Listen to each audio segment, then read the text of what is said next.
Hello, ഇത് നമ്മൾ ചെയ്യാൻ പോകുന്നത് ഒരു നോൺ വെജ് ഐറ്റമാണ്. വേറൊന്നുമല്ല, ചിക്കൻ ചീസി പാസ്ത.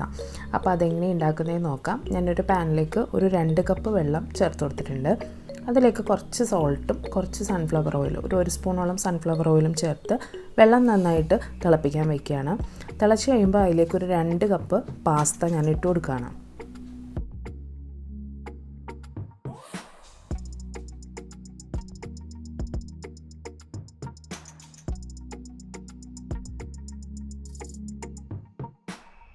അപ്പോൾ ഞാൻ പാസ്ത വേവാൻ വെച്ചിരുന്നത് ഹൈ ഫ്ലെയിമിലാണ്. അപ്പോൾ നന്നായിട്ട് വെള്ളമൊക്കെ ഒന്ന് വറ്റി അത്യാവശ്യം കുക്കായിട്ടുണ്ട് പാസ്ത. ഈ ഒരു കൺസിസ്റ്റൻസിയിൽ നമുക്ക് ബാക്കിയുള്ള വെള്ളം ഒഴിവാക്കിയിട്ട് പാസ്ത ഒന്ന് ഡ്രെയിൻ ചെയ്ത് വയ്ക്കാം.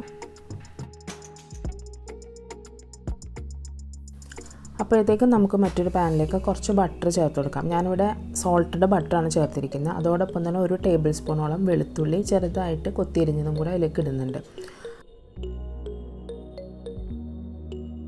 ഒരു 10 സെക്കൻഡോളം വെളുത്തുള്ളിയും ബട്ടറും കൂടി ഒന്ന് വഴറ്റി കൊടുക്കണം.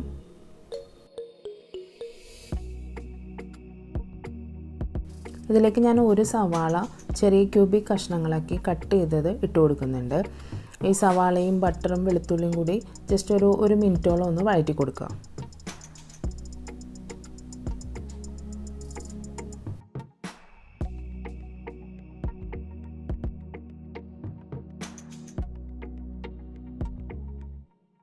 ഇനി ഇതിലേക്ക് ഞാൻ 1 കപ്പോളം ചിക്കൻ ചേർത്ത് കൊടുക്കുന്നുണ്ട്. എല്ലില്ലാത്ത ചിക്കനാണ് ചേർത്ത് കൊടുക്കുന്നത്. ഈ ഒരു അളവിലുള്ള ചിക്കൻ നിങ്ങൾ കട്ട് ചെയ്തെടുത്ത് അതിലേക്ക് ചേർത്താൽ മതിയാവും. കുറച്ചും കൂടി വലിയ പീസ് വേണം, എല്ലുള്ള പീസ് വേണമെന്നുണ്ടെങ്കിൽ അങ്ങനെയും ചേർക്കാം. പക്ഷേ ഏറ്റവും ഉത്തമം ഈ ഒരു പീസ് മതിയാവും. അതിലേക്ക് കുറച്ച് ഉപ്പും കൂടെ ചേർത്ത് നന്നായിട്ടൊന്ന് വഴറ്റി കൊടുക്കണം.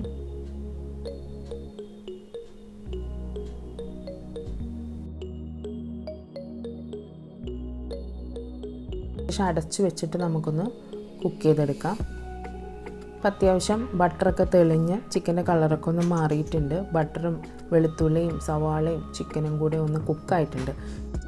ഇതിലേക്ക് ഞാൻ 1 ടേബിൾ സ്പൂണോളം ടൊമാറ്റോ സോസ് ചേർത്ത് കൊടുക്കുന്നുണ്ട്. അതുപോലെ തന്നെ കുരുമുളക് പൊടിയും 1 ടേബിൾ സ്പൂൺ ചേർത്ത് കൊടുക്കുന്നുണ്ട്. എരിവും പുളിപ്പൊക്കെ നിങ്ങളുടെ ഇഷ്ടത്തിന് മാറ്റി കൊടുക്കാം. ഞാനിപ്പോൾ തൽക്കാലം കുറച്ച് 1 ടേബിൾ സ്പൂൺ വെച്ച് ചേർത്തിട്ടുണ്ട്. ബാക്കിയുള്ള ഇൻഗ്രീഡിയൻസ് ചേർത്തതിന് ശേഷം വേണമെന്നുണ്ടെങ്കിൽ ഇതൊന്നും കൂടെ ചേർക്കാവുന്നതേ ഉള്ളൂ.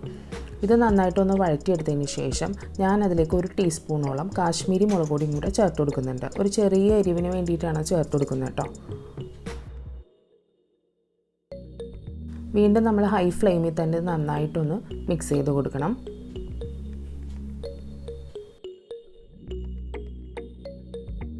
അതിനുശേഷം ഞാനിതിലേക്ക് 1 കപ്പോളം പാല്, റൂം ടെമ്പറേച്ചറിലുള്ള പാൽ 1 കപ്പ് ചേർത്ത് കൊടുക്കുന്നുണ്ട്. അത്യാവശ്യം നമ്മുടെ ചിക്കൻ ഒന്ന് മുങ്ങിക്കിടക്കാൻ പാകത്തിനുള്ള പാലാണ് ചേർത്ത് കൊടുക്കുന്നത്. എന്നിട്ട് അതൊന്ന് നന്നായിട്ട് തിളപ്പിക്കണം. തിളച്ച് വരുന്ന സമയത്ത് നമുക്കതിലേക്ക് ഒരു പകുതി ബെൽ പെപ്പറും ഒരു പകുതി ക്യാപ്സിക്കവും കൂടെ ചേർത്ത് കൊടുക്കാം. അതിൻ്റെ ഒപ്പം തന്നെ നമുക്ക് കുറച്ച് മൊസറല്ല ചീസും കൂടെ ഇട്ട് കൊടുക്കാം.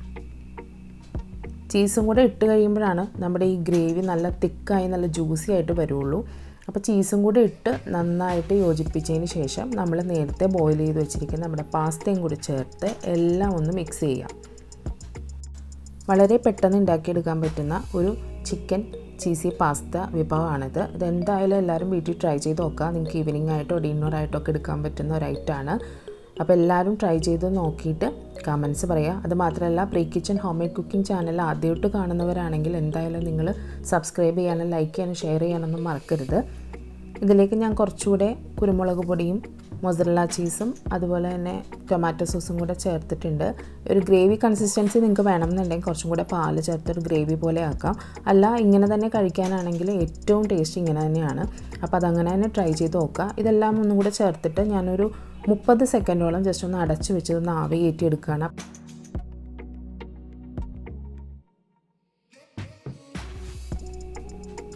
ഏകദേശം ഒരു 30 സെക്കൻഡോളം ഞാൻ അടച്ചു വെച്ചിട്ടുണ്ട്. ഇപ്പോൾ തുറന്നപ്പോൾ അത്യാവശ്യം നന്നായിട്ട് ഗ്രേവി ആയിട്ടുണ്ട്.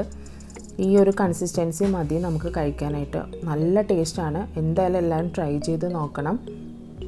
പുതിയ റെസിപ്പീസായിട്ട് വീണ്ടും കാണാം. അതുവരേക്കും എല്ലാവർക്കും ബൈ.